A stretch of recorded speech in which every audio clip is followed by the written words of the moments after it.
Happy 4th of July, folks. So I got this EcoBorder landscape edging product at Sam's Club, and I thought it was a really cool idea. It's rubberized, made from recycled tires or something like that. Pretty cool idea. It's very sturdy, and it has these nice little stakes. It's designed so that you just tack it into place in the ground, and it bends up to 70 degrees, I think. But the problem I was having is that it has these little holes, if you can see, this one and this one, where these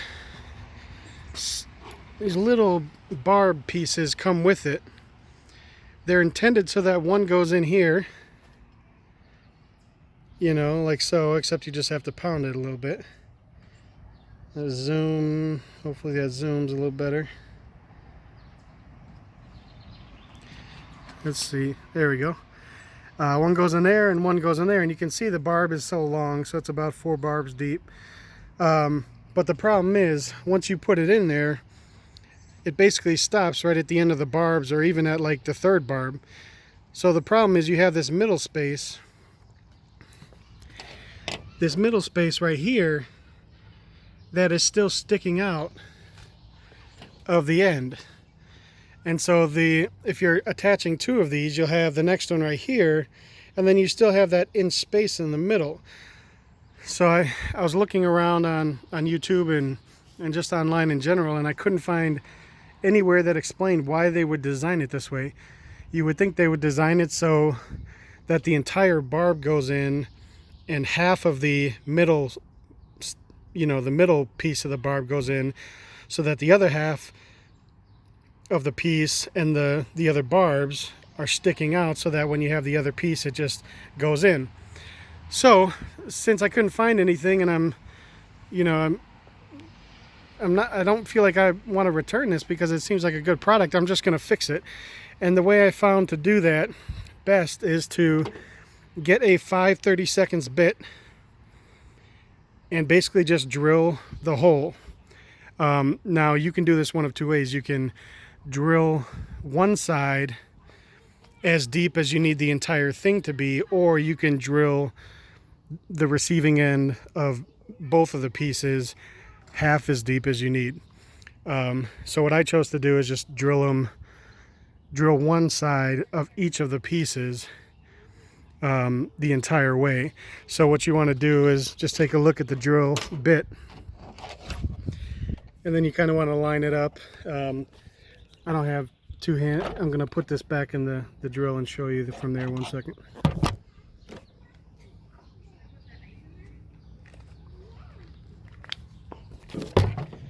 Okay, so when you take a look at how long the bit protrudes, you kind of want to line it up there so that it kind of goes to the end. Kind of goes to the end of where you want it to go in. So in my case, it's going to go all the way pretty much down to where the thread's on the bit end. And just make a mental note of that when you're drilling. All right. I'm just going to take this and we're just going to drill it. One thing you want to keep in mind, and again, I'm sorry I can't kind of show you this because I have my camera in my other hand, but one thing you want to keep in mind is when you're drilling, you want to kind of use it like an auger and just go in and out. That way the rubber pieces come out when you're pulling out.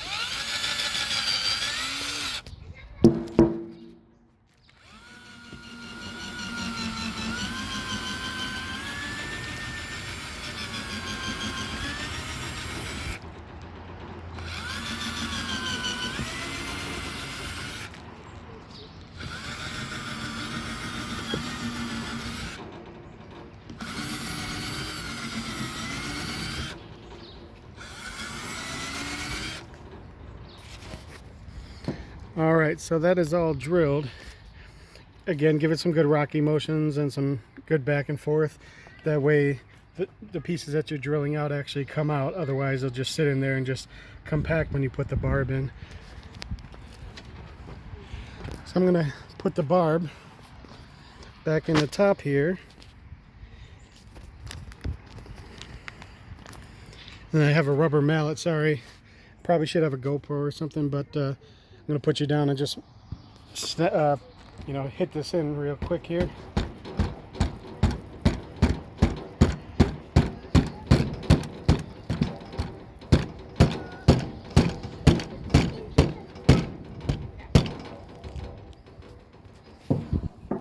All right, and that's all she wrote. So the nice part about this is that, you know, if you did it too far, it's not going to be all that big of a deal. But if you did it too short, you can just, you know, drill a little bit further, and then once you get the hang of it, I don't know why it's not, there we go. Oh, let's see. There we go. So now you see that entire middle piece of the barb is inside, and the only thing that's sticking out is the barb that needs to go to the next piece. So that's it. Definitely comment, and if you have any questions about this. It's a little disappointing because they kind of market it as a very easy process to just attach it to the next piece. And if you're doing a straight line, it's probably not an issue because you can just set it directly next to the other piece and just stake it in, and it shouldn't move all that much. But if you're doing curves like around a tree like I am, then you definitely want the pieces to be connected very closely. And if they're not close with the barbs in both of them, then that's going to present an issue. Obviously it won't look like a seamless installation if they're not barbed together. Okay, so if you have any questions, just let me know down in the comments section, and I'll be surely to get right back to you. Have a great day. Have a good 4th of July, folks.